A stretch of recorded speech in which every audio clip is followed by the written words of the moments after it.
কে যেটা যে আজকে আমরা যে ম্যাথের যে চ্যাপ্টার গুলো আছে, যে সেট ফাংশন বা বীজগাণিতিক রাশি বা যাই হোক, তো আমরা শুরু থেকেই শুরু করব। তো আজকে আজকে আমরা তোমাদেরকে সেট ফাংশন পড়াবো। তো আমরা তাহলে শুরু করি। যে এই যে স্ক্রিন আশা করি দেখা যাচ্ছে। তো সেট ফাংশন যে চ্যাপ্টারটা, এইখানে শুরুতেই আমাদের আছে আছে হচ্ছে সেট। মানে সেট জিনিসটা আসলে কি। তো একটা জিনিস তোমরা মানে কখনো চিন্তা করে দেখছো কিনা জানি না, যে মানে আমাদের সবার বাসাতেই তো হচ্ছে আমাদের যে শোকেস আছে, তো শোকেসে তো অনেক রকমের জিনিস সাজায় রাখা না। যেমন হচ্ছে সেটাকে তোমরা ডাইনিং সেট বলতে পারো, বা হচ্ছে কাপ সেট, যে ডাইনিং সেট বা এই যে কাপ সেট বা যাই হোক, মানে অনেক কিছু সে সাজায় রাখা। তো কখনো কি চিন্তা করতো, এই যে ধরো যে একটা কাপ সেট যদি আমরা চিন্তা করি, এই কাপ সেটের ভিতরে কি মানে সব সেম টাইপের জিনিস না, মানে সবগুলাই হচ্ছে আমার কাপ।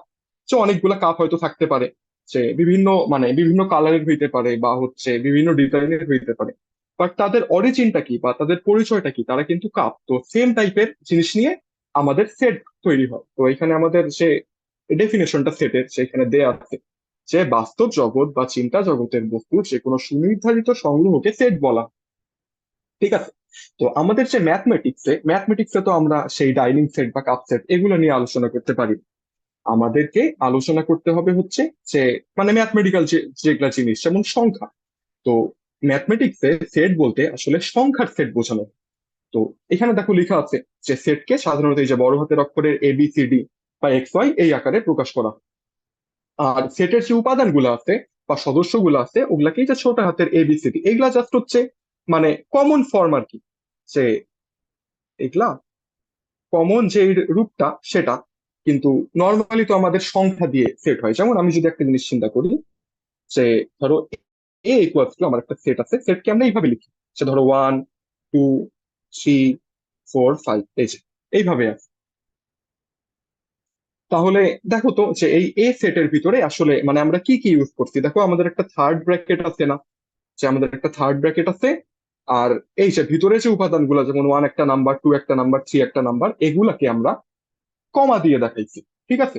তো নর্মালি ম্যাথমেটিক্সে আমরা সেটকে এইভাবে প্রকাশ করি, যে আমরা একটা থার্ড ব্র্যাকেট ইউজ করব, আর হচ্ছে মানে ওইটার ভিতরে যে সংখ্যাগুলা আমরা কমা দিয়ে দিয়ে লিখবো। হ্যাঁ। তো আশা করি বুঝতে পারছো যে সেট জিনিসটা অ্যাকচুয়ালি কি। তো এখন দেখো যে সেটের মানে সেট যে আমরা প্রকাশ করতেছি, সেট প্রকাশের যে আরো কয়েকটা প্রসেস আছে।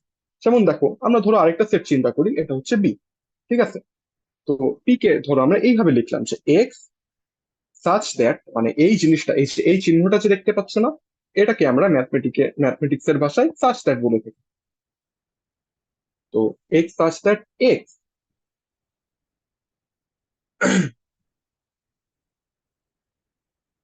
তো 100 থেকে ছোট পূর্ণবর্গ সংখ্যা।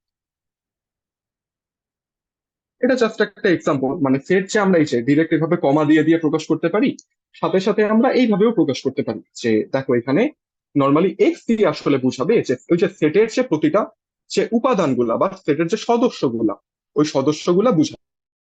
তাই যে বি ইকুয়ালস টু যে আমি লিখছি, এটা আসলে কি মিন করতেছে, যে এক্স আসতে 100 থেকে ছোট পূর্ণবর্গ সংখ্যা।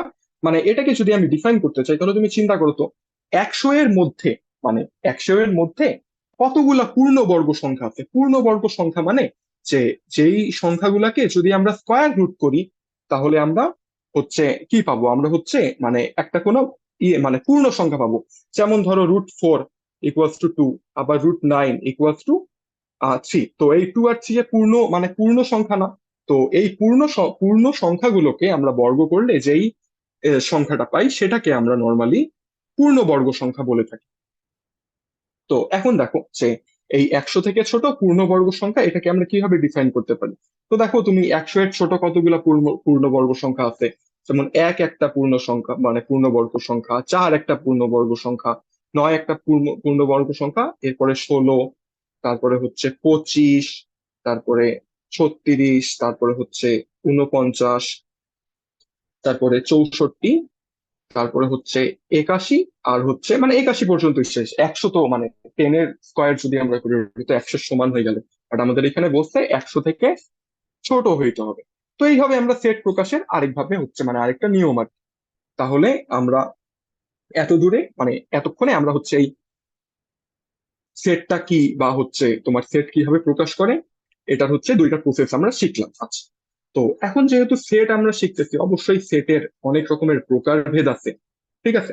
অনেক রকমের প্রকারভেদ আছে সেটের। তো এই প্রকারভেদ গুলার মধ্যে তোমার হচ্ছে সার্বিক সেট আছে, তারপরে উপসেট আছে, তারপর হচ্ছে প্রকৃত উপসেট, তো অনেক কিছু আছে। তো আমরা শুরুতেই হচ্ছে তোমার সার্বিক সেট নিয়ে একটু চিন্তা করি, ঠিক আছে? তো দেখো সার্বিক সেটের যে ডেফিনেশনটা তোমাদের দেয়া, সে দেখো যে নির্দিষ্ট সেটের আলোচনাধীন সকল সেটকে সার্বিক সেট বলা হয়। এই সার্বিক সেটকে নর্মালি ইউ বা এস দিয়ে প্রকাশ করা হয়, ঠিক আছে? তাহলে তুমি এখানে চিন্তা করো যে আমরা আমরা কয়েকটা হচ্ছে সেট চিন্তা করি। ধরো এ এ একটা সেট ধরো চিন্তা করলাম, 1 2 3। আর বি একটা সেট ধরো 4 5 6, ঠিক আছে? আর ধরো এস হচ্ছে আমার যেটা সার্বিক সেট, এটা ধরো এরকম কিছু চিন্তা করলাম যে 1 2 3 4 5 6 7 8 9, ঠিক আছে? তো দেখো তো একটা জিনিস, যে এই যে এর যে উপাদানগুলো আছে না, এর উপাদান কি 1 2 3, বি এর উপাদান কি 4 5 6। এখন এই মানে এর উপাদান বা বি এর উপাদান দুইটাই হচ্ছে তোমার, আমরা বলতে পারি না যে এগুলা সার্বিক সেটের মধ্যে অন্তর্গত। যে দেখো এই যে 1 2 3 এই যে এই মানে এস এর মধ্যে আছে, আবার এই যে 4 5 6 এটাও কিন্তু আমার হচ্ছে এস এর মধ্যে আছে। তাহলে আমরা বলতে পারি যে এ আর বি এস এর মধ্যে আছে। তো এই যে দেখো যে আমরা ধরো যে এ আর বি নিয়ে যখন আমরা কাজ করি, তাহলে এই এ আর বি কে বলা যায় না যে এই এস এর একটা অংশ, ঠিক আছে? তো যেহেতু মানে আমরা সবসময় সেট নিয়ে কাজ করার সময় এমন একটা সেট চিন্তা করি যেটাকে আমরা নর্মালি এই যে ইউ বা এস দিয়ে প্রকাশ করি, যে আলোচনাধীন যেগুলা সেট, যেমন এখানে আলোচনাধীন সেট কি এ আর বি, এই এ আর বি সেট দুইটা আমার হচ্ছে এই সার্বিক সেটের একটা অংশ। তো যেহেতু এই সার্বিক সেটের একটা অংশ, আমরা হচ্ছে মানে সরি সার্বিক মানে সার্বিক সেট না, যে এ আর বি কি আমার এই এস এর অংশ। সুতরাং আমরা তখন এই এস কে বলতে পারি যে আমাদের সে আলোচনাধীন যে সেট গুলা এগুলার সার্বিক সেট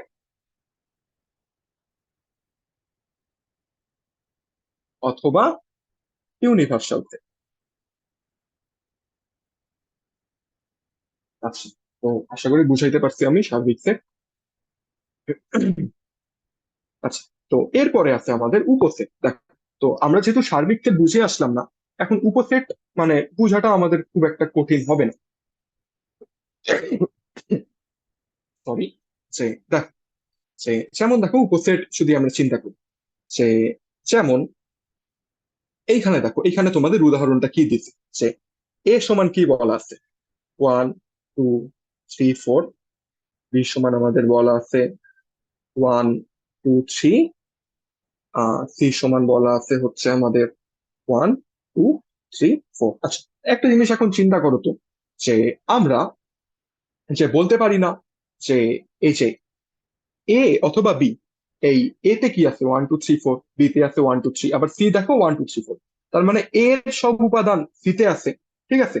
এর সব উপাদান আমাদের সি তে আছে, এই সি তে। এন্ড বি এর যে উপাদান এগুলাও হচ্ছে এই যে 1 2 3 দেখো সি তে আছে।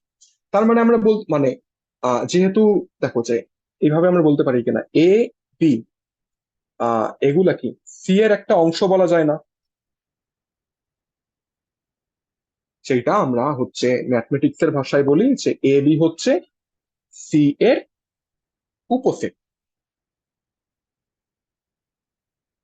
আর এটাকে আমরা এই যে এইভাবে প্রকাশ করি, দেখো এখানে লেখা আছে যে হচ্ছে এই যে বি মানে কি বলে যে এ এর উপসেট, ঠিক আছে? এই চিহ্নটাকে এইভাবে প্রকাশ করা হয়েছে, আমরা এইভাবে বলতে পারি যে বি এই যে চিহ্নটা এইরকম, যে এটা মানে হইলো বি আচ্ছা সরি একটা জিনিস,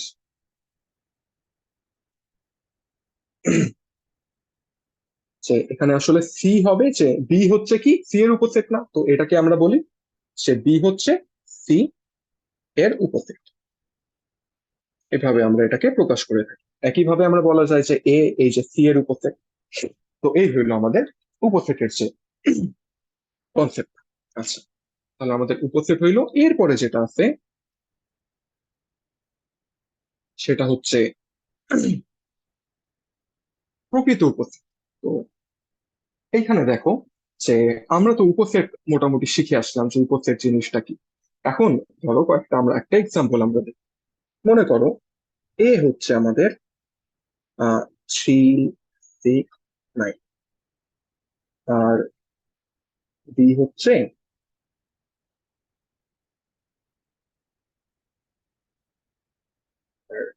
ইউ আমরা বললাম। ধরো আমরা ইউ বললাম হচ্ছে এরকম কিছু যে 3, 6, 9, 4, 8। আচ্ছা, তো তাহলে আমরা তো এখান থেকে বলতে পারতেছি যে এ হচ্ছে আমার এই যে ইউ এর উপসেট, আবার বিও হচ্ছে আমার ইউ এর উপসেট। হ্যাঁ, তাহলে আগেরটার সাথে এটা ডিফারেন্সটা কি থাকে? তো একটা জিনিস চিন্তা করো তো, এর উপাদান কয়টা? তিনটা, 3, 6 আর 9, যেগুলো এই যে ইউ এ আছে। আবার বি এর উপাদান কয়টা? বি এর উপাদান দুইটা, এই যে 4 আর 8, এগুলো হচ্ছে আমার ইউতে আছে। তো একটা জিনিস কি চিন্তা করতে পারতেছো যে আমরা যদি এইভাবে চিন্তা করি যে মানে এও হচ্ছে ইউ এর উপসেট, আবার বিও হচ্ছে ইউ এর উপসেট, কিন্তু আমরা যদি উপাদান সংখ্যা চিন্তা করি, দেখো তো এই উপাদান সংখ্যাকে আমরা এই যে এইভাবে প্রকাশ করে থাকি যে এর উপাদান সংখ্যা এন অফ এ, আর বি এর উপাদান সংখ্যা হচ্ছে এন অফ বি। ঠিক আছে? তো এন অফ এ আর এন অফ বি যদি হয়, সেই ক্ষেত্রে আমরা বলতে পারবো যে এন অফ এটা মানে এটা, আর যদি এই ইউ এর উপাদান সংখ্যা যদি এন অফ ইউ হয়, তাহলে আমরা বলতে পারি না যে N of A is less than N of U, আবার N of P O less than হচ্ছে এন অফ ইউ। তার মানে সেই ক্ষেত্রে মানে প্রকৃত উপসেট আমরা কোন ক্ষেত্রে বলতে পারতেছি? আমরা প্রকৃত উপসেট সেই ক্ষেত্রেই বলতে পারতেছি যখন আমরা এই যে এ আর বি তো অবশ্যই ইউ এর উপসেট আমরা বলতে পারি। এখন এটা প্রকৃত কিনা সেটা ডিপেন্ড করবে এই উপাদান সংখ্যার উপর। যেমন দেখো যে যেই ক্ষেত্রে আমার হচ্ছে মানে যেই সার্বিক সেটটা বা মেইন যে সেটটা মানে সবগুলো উপাদান যেখানে আছে, তো এই সেটটা নিয়ে যদি আমরা চিন্তা করি যে এই সেটের যে উপাদান, এই উপাদান থেকে যদি হচ্ছে আমার যে উপসেট গুলো আছে এ আর বি, এই উপাদানগুলো মানে উপাদান সংখ্যা যদি ছোট হয়, যেমন এ আর ইউ যদি চিন্তা করি, এতে 3, 6, 9 আছে, আবার ইউতে 3, 6, 9 সাথে আবার 4, 8 আছে। আবার যদি বি এর সাথে ইউ চিন্তা করি, যে বিতে তো 4 আর 8 আছে, আবার সাথে মানে কি বলে যে ইউতে তো 4 আর 8 আছে, সাথে হচ্ছে আমার 3, 6, 9ও আছে। তার মানে প্রতিটার সাথে তুলনা করলে ইউ এর কি উপাদান সংখ্যাগুলো বেশি হচ্ছে না?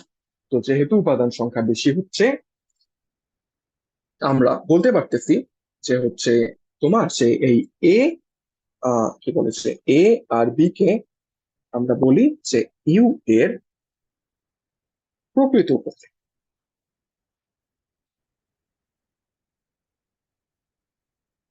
অথবা হচ্ছে প্রপার সাবসেট।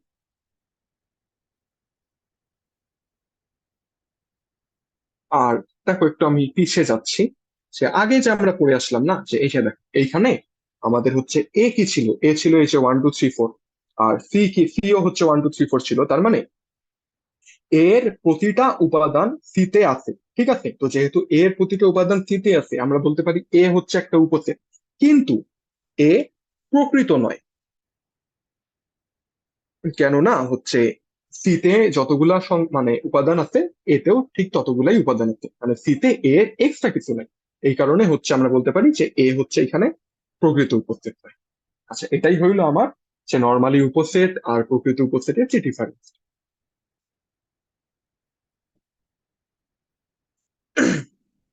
আচ্ছা, তো মানে আমাদের হচ্ছে সেটের বিভিন্ন প্রকার হচ্ছে চলতেছে। তো এরপরে আমরা ফাঁকা সেট বা হচ্ছে এমটি সেট এটা নিয়ে একটু কথা বলি। তো ফাঁকা সেট বা এমটি সেটের মানে ডেফিনেশনটা এরকম, যে যেমন দেখো যে যে সেটের উপাদান সংখ্যা শূন্য বা কোনো উপাদান নেই, তাকে ফাঁকা সেট বলে। ঠিক আছে? তার মানে যেই সেটে মানে কোনো উপাদানই নাই, ওই সেটকে ফাঁকা সেট আমরা বলা হয়। তো এই সেটকে নর্মালি এইভাবে প্রকাশ করে, যাতে হচ্ছে একটা থার্ড ব্র্যাকেট দিয়ে অথবা হচ্ছে এই চিহ্নটা দিয়ে। এই চিহ্নটাকে অনেক সময় হচ্ছে অরই বলা হয়ে থাকে ম্যাথমেটিক্স। তো এই এটাকে আমরা অনেক সময় অরি বলি। তো যাই হোক, অরি বা হচ্ছে এমটি সেট। আচ্ছা, তো এখানে দেখো ফাঁকা সেটকে আমরা কিভাবে ডিফাইন করতে পারি। তো একটা এক্সাম্পল যদি আমি দেই, যে যে এখানে দেখো যে তোমার যে ধরো একটা সেট হচ্ছে আমাদের এ আছে, এটাকে আমি এইভাবে ডিফাইন করলাম যে এক্স such that এক্স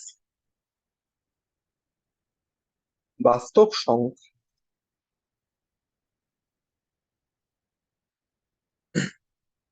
এবং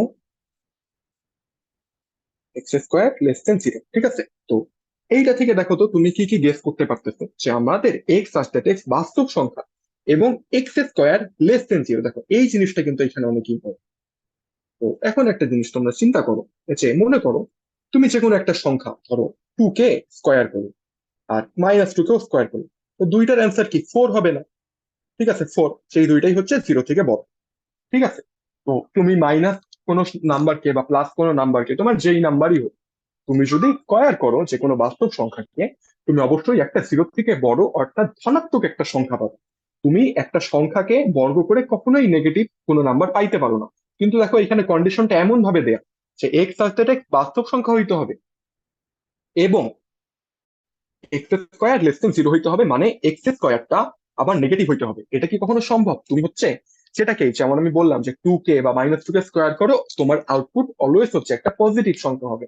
তো যেহেতু এটা একটা সম্ভব, মানে যেহেতু এরকম কোনো কেস ম্যাথে সম্ভব না, সুতরাং আমরা বলতে পারি যে এ এ মানে এ সেট এটাও হচ্ছে পসিবল না, মানে এ সেটের কোনো উপাদানই আসলে পসিবল না।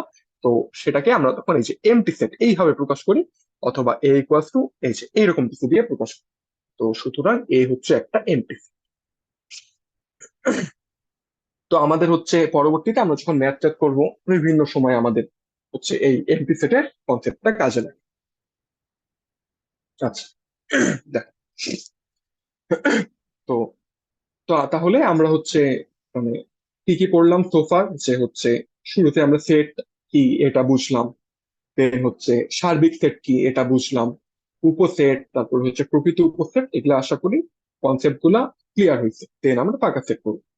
এখন দেখো যে আমরা এখন হচ্ছে কম্পেয়ারে চলে আসি, যে ধরো যে আমাদের তো মানে শুধু সেট হচ্ছে মানে একটা সেট যে আমাদের অলওয়েজ থাকবে এমন তো না। আমাদের কাছে তো একাধিক সেট থাকতে পারে, আর এই সেট গুলো আমাদের হচ্ছে কম্পেয়ারও করতে হইতে পারে। তো এখন আমরা চলে আসি যে টপিক আমাদের, সেটা হচ্ছে সেটের সমতা বা ইকুয়ালিটি অফ সেট। তাহলে একটা জিনিস চিন্তা করো তো, যে ধরো আমিও এটা হচ্ছে এক্সাম্পল দিয়েই বলি যে তোমার কাছে এ একটা সেট আছে 1 2, হ্যাঁ, আর বি একটা সেট আছে এটাও ধরো 1। তাহলে দেখো তো যে এতে যেগুলা মানে জয়টা উপাদান আছে, বিতেও তয়টাই উপাদান আছে, আবার এতে যেগুলা উপাদান আছে বিতেও ঠিক সেগুলাই উপাদান আছে না? তাহলে আমরা বলতে পারি না যে এ আর বি সেট হচ্ছে সমান বা হচ্ছে সমতুল্য বা হচ্ছে ইকুইভ্যালেন্ট? তো এইভাবে তো আমরা বলতে পারি। সুতরাং আমরা হচ্ছে এইভাবে প্রকাশ করতে পারি যে এ ইকুয়ালস টু বি। ঠিক আছে, তো এইটা হচ্ছে সেটের সমতা। তার মানে সেটের সমতা এটা হচ্ছে দুইটা ব্যাপারের উপর ডিপেন্ড করে। একটা হচ্ছে, আমি শুধু লিখে দেই যে এই যে উপাদান সংখ্যা,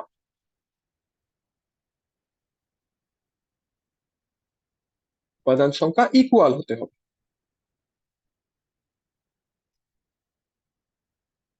আর এটা তো উপাদান সংখ্যা গেল, আর একটা হচ্ছে উপাদান, মানে আমাদের যেগুলো উপাদান আছে, উপাদান হচ্ছে তোমার সেম হতে হবে। তাহলে দুইটা সেট আমরা সমান কখনোই বলতে পারি। হ্যাঁ, যেমন এইখানে দেখো যে আমি আরেকটা ছোট্ট এক্সাম্পল দিই, যে মনে করো তোমার কাছে দুইটা সেট আছে। সে ধরো এটা হচ্ছে 1 4, আবার বি হচ্ছে 2 3। ঠিক আছে, তো দেখো তো এইখানে দেখো তো দুইটারই আমার কি উপাদান সমান না? সে 1 4 মানে এখানে দুইটা উপাদান, আবার দুইটা 2 3 এখানেও দুইটা উপাদান, কিন্তু উপাদান গুলা কি সেম? যেমন এখানে 1 আছে, এখানে 2 আছে, এখানে 4 আছে, 3 আছে। তো যেহেতু উপাদান সেম না, আমরা বলতে পারবো যে এই সেট দুইটা অসম। তো এই হইলো আমাদের সেটের যে সমতা বা বা ইকুয়ালিটি অফ সেট, এটা হচ্ছে কনসেপ্ট। আচ্ছা, তো আমরা নেক্সট টপিকে সেটের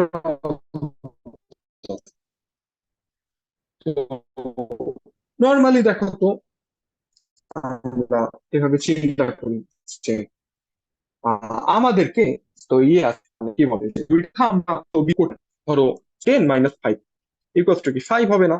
তো দুইটা সংখ্যা আমরা বিয়োগ করতে পারি। একইভাবে আমাদের যে সেটের যে কনসেপ্টে, সেটের দুটো উপাদান, এই দুইটা এই দুইটা উপাদান নিয়ে এই দুইটা উপাদান নিয়ে হচ্ছে আমরা ইয়ে করছি, মানে কি বলে যে আহ দুইটা হচ্ছে সেট চিন্তা করছি, যে সি হচ্ছে 1 2 3 4 আর ডি হচ্ছে 4 5। ঠিক আছে, তো এটা যদি হয়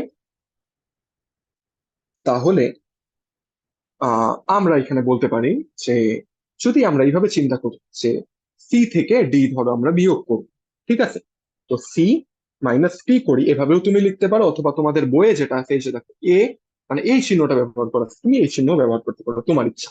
তো এটা যদি করি তাহলে দেখো তো, মানে সি তে তো আছে 1 2 3 4 5, ডি তে দেখো তো 4 5 আছে না? তো এই ডি এর 4 আর 5 আমরা যদি সি থেকে মানে বিয়োগ করতে চাই, তার মানে এই দুইটা জিনিস এখানে বাদ হয়ে যাবে না আমরা যদি সি থেকে ডি বিয়োগ করি? তার মানে এই ফোর, মানে ডি এর 4 আর 5, এই সি এর 4 আর 5 কে ক্যান্সেল করে দিই, তাহলে আমরা সি মাইনাস টি সমান লিখতে পারি 1 2।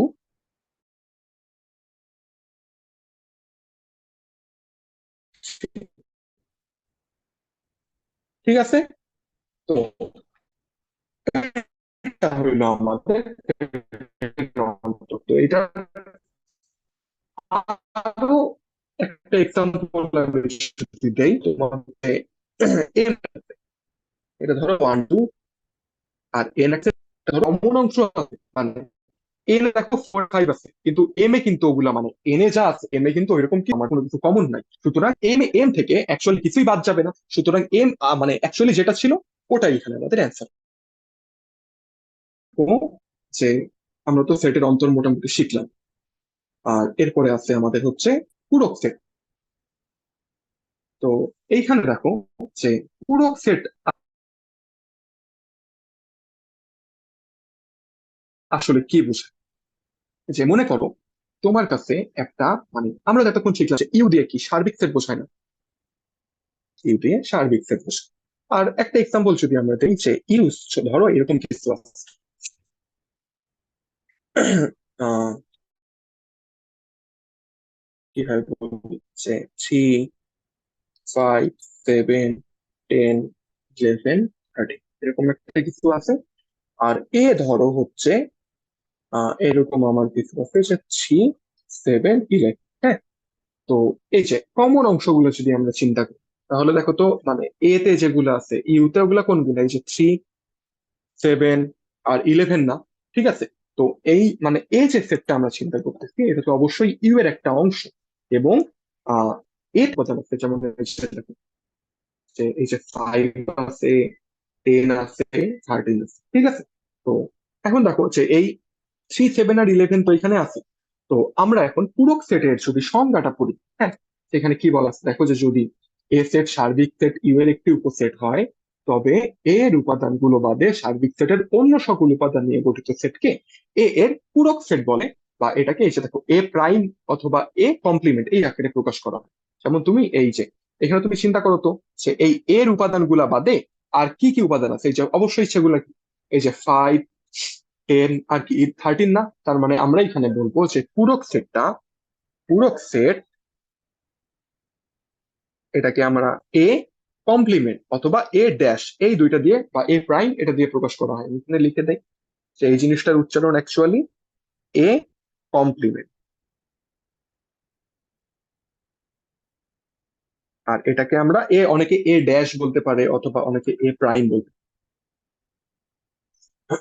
আচ্ছা, তো তাহলে এখানে এ কমপ্লিমেন্ট বা এ প্রাইম এটাকে আমরা তাকে এভাবে বলতে পারি না, যে 3 7 আর 11 যদি আমরা বাদ দিয়ে দিই তাহলে আমাদের কি কি থাকে? আমাদের থাকে হচ্ছে যে থ্রি, সরি, আমাদের থাকে যে 5 5 10 আর 13। তার মানে এর উপাদানগুলা বাদ দিয়ে সার্বিক সেটের যে উপাদানগুলো আছে ওই উপাদানগুলা নিয়ে গঠিত সেটকে আমরা বলতেছি পূরক সেট। ঠিক আছে, আচ্ছা, তো এই হইলো আমাদের পূরক সেট। তো এরপরে এই নেক্সট টপিক আমাদের হচ্ছে শক্তি সেট। দেখো শক্তি সেট জিনিসটা আসলে, এখানে আমাদের সংজ্ঞাটা লেখা আছে যে শক্তি সেট হইল যে এ সেটের সকল উপসেটের সেটকে এ সেটের শক্তি সেট বলা হয় এবং একে পি এ দ্বারা প্রকাশ করা হয়। ঠিক আছে? তো দেখো শক্তি সেট আমরা কিভাবে বের করি। তো নর্মালি ধরো এই একটা সেট যদি আমরা চিন্তা করি, ঠিক আছে, ধরো এটাকে আমরা বলি 1 2 3। তো এখন একটা জিনিস চিন্তা করো তো, এই এ যে সেট আছে এখান থেকে আমরা কতগুলো উপসেট পাইতে।